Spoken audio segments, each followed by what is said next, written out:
যার ছোঁয়াতে ওঠে রবি, কদম ফোটে বর্ষায়।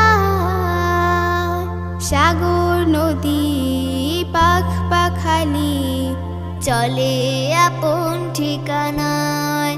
হো হো যার ছোঁয়াতে ওঠে রবি, কদম ফোটে বর্ষায়। সাগর নদী পাখ পাখালি চলে আপন ঠিকানায়। আধার রাতে হেসে ওঠে, আধার রাতে হেসে ওঠে সাঝের মায়ার ওই জোছনা।